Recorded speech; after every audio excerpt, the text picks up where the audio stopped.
મહામંથન મંતવ્ય ન્યૂઝમાં આપનું સ્વાગત છે।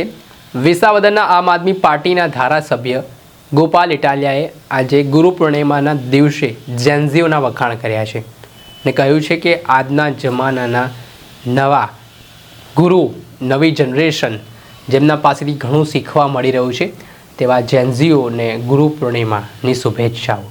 ગોપાલ ઇટાલિયાએ આ થોડા દિવસ પહેલાં જો જેન્ઝીઓએ જંતર મંતર પર ક્રાંતિ કરી દેખાડી, કેન્દ્રીય શિક્ષણ મંત્રીને રાજીનામું આપવું પડ્યું, તે જ પાર્ટીના એક મંત્રીએ એવું નિવેદન આપ્યું હતું કે અમારી સરકારમાં કોઈ રાજીનામું નથી આપતું ને ત્યારે જેન્ઝીઓએ જે ઝુકાવ્યા સરકારને, તેને લઈને આજે જેન્ઝીઓના ચારેકોર વખાણ થઈ રહ્યા છે, ચર્ચા થઈ રહી છે।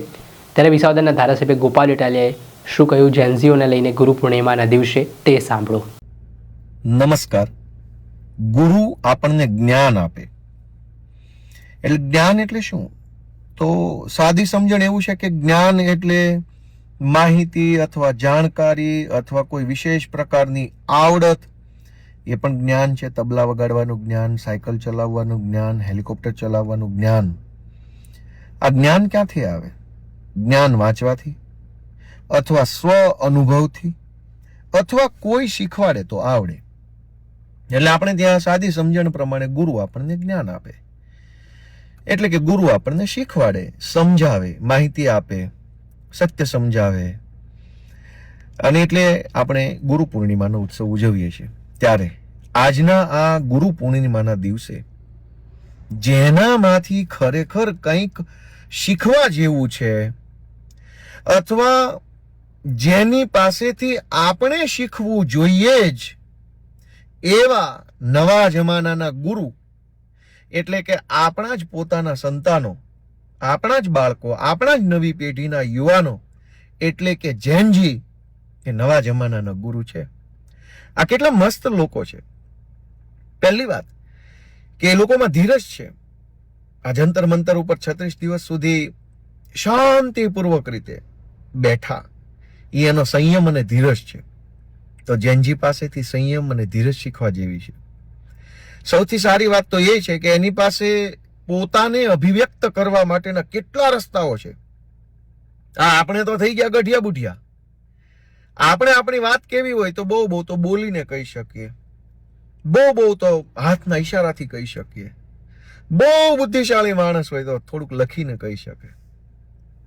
પણ આ નવા જમાનાના જેનજી, આપણા જ છોકરાઓ આપણને એવું શીખવાડે છે કે એની પાસે પોતાની વાત કહેવાના કેટલા રસ્તા છે। ગાઈને પોતાની વાત કહે છે, નાચીને પોતાની વાત કહે છે, કોઈ વાદ્ય વગાડીને પોતાની વાત કહે છે, પ્લે કાર્ડ ઉપર કંઈક એવું ક્રિએટિવ લખાણ લખીને પોતાની વાત કહે છે। કેટલા રસ્તાઓ છે એમની પાસે પોતાની વાત કહેવા માટે, અને કેટલી અસરકારક રીતે તેઓ પોતાની વાત કહી શકે છે। તો કેટલા સારા છોકરાઓ છે। મારી જેવા અથવા આપણી જેવા લોકોએ તો આ આખી જિંદગી અનેક ગુરુ પુણ્યમો જોઈ, પણ જેનજી જેવા ગુરુ નહીં મળે, કેમ કે એ જોવો, એ વાડામાં નથી બંધાતા।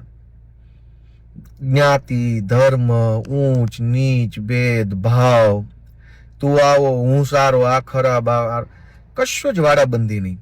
એ લોકો બિંદાસ વાડા મુક્ત જીવન જીવે છે। આ હારું આટલા બધી ગુરુ પૂનમ ગયા પછી પણ વાડા મુક્તિ યોજનાનો લાભ તો આપણને ન મળ્યો। હવે વાડા મુક્તિ યોજના તો આપણા જેનજી જેનો લાભ લઈ રહ્યા છે, અને કેટલા મસ્ત માણસો છે।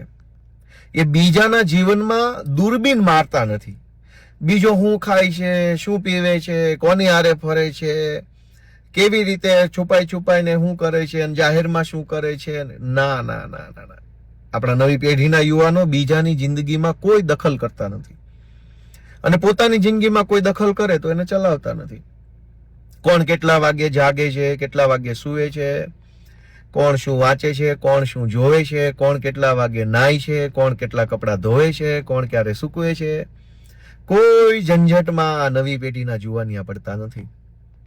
તો આ તો કેટલું સરસ મજાનું શીખવા જેવું છે એમની પાસેથી, કે બીજાના જીવનમાં દૂરબીન ન મારવું, પોતાની વાત રચનાત્મક રીતે કહેવી, ધીરજ રાખવી, અને સૌથી સારી બાબત કે પોતાની વાત કહેવા માટે પણ આપણી પાસે 100 રસ્તા હોય। આપણે તો જૂની પેઢીના મારી જેવા ભાભલા તો હવે ખાલી બોલીને કહી શકે એમ છે, પણ જેનજી પાસે કેટલા રસ્તાઓ છે. તો આ નવી પેઢીના આપણા પોતાના જ યુવાનો, આપણા જ દેશના યુવાનો આપણને કંઈક શીખવી રહ્યા છે, એટલે કે જ્ઞાન આપી રહ્યા છે કે આ જાતિપાતિના, ઊંચ નીચના, કાળા ધોળાના, લાલ પીળાના ભેદભાવમાંથી બહાર આવો. આપણા જ યુવાનો આપણને આપણી જ નવી પેઢીના જેનજી શીખવી રહ્યા છે કે બીજાની જિંદગીમાં માથા મારવાનું બંધ કરો. આપણા જ યુવાનો, આપણા જ દીકરાઓ, આપણા જ સંતાનો આપણને એ જ્ઞાન આપી રહ્યા છે કે તમે તમારું જીવન સારી રીતે અને શાંતિપૂર્વક રીતે જીવો. બીજે ક્યાંય તમારે મગજ દોડાવવાની જરૂર નથી. તો આજે ગુરુ પૂર્ણિમાના દિવસે આપણા દેશના સૌ યુવાનો કે જેનામાંથી આપણને કંઈક શીખવા મળે છે, જાણવા મળે છે, વાડા મુક્ત જીવન જે લોકો અત્યારે જીવી રહ્યા છે. આપણને તો આટલી બધી ગુરુ પૂર્ણિમાએ બધું કર્યું, પણ વાડામાંથી બહાર ન આવી શક્યા.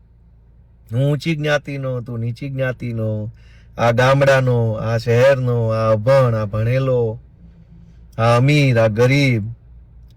તો આપણી નવી પેઢીને આપણે ગુરુ માનીએ, એનામાં જે સારું છે એ આપણે શીખીએ.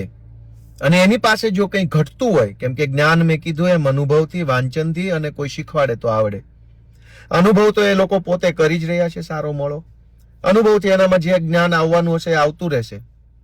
વાંચન તો એ લોકો પોતે કરે છે અને વાંચીને પોતાનું જ્ઞાન મેળવી લે છે. એનામાંથી જે શીખવા જેવું છે એ આપણે શીખીએ આજના ગુરુ પૂનમના દિવસે. એને કંઈ કહેવા જેવું હોય તો વિનમ્ર ભાવે પોતાના બાળકો છે એમ માનીને એને કંઈક 4 શબ્દો શીખવાડીએ, જેથી કરીને એનું ટીચિંગનું જ્ઞાન પણ વધે. એક્સપિરિયન્સ, રીડિંગ અને ટીચિંગ. તો એક્સપિરિયન્સ અને રીડિંગ તો એ પોતે કરે છે, આપણે એને ટીચિંગનું એટલે કે કંઈક શીખવાડીએ, બદલામાં એની પાસેથી જ્ઞાન ગ્રહણ કરીએ, એવી જ પ્રાર્થનાઓ સાથે જૈનજી આપણા નવા ગુરુ અને ગુરુ પૂર્ણિમાની શુભેચ્છાઓ. જે આપણે સાંભળતા વિસાવદરના ધારાસભ્ય ગોપાલ ઇટાલિયા, તેમનું આ નિવેદન સામે આવ્યું છે, તેના કારણે ચર્ચાઓ અનેક પ્રકારની વેગવાન બની છે. દર્શક મિત્રો, આવા જ વિડીયો જોવા માટે નવજીવન ન્યૂઝ જોતા રહો. દર્શક મિત્રો, આવા જ વિડીયો જોવા માટે મહામંથન મંતવ્ય ન્યૂઝ જોતા રહો, લાઇક કરો અને વધુમાં વધુ શેર કરો.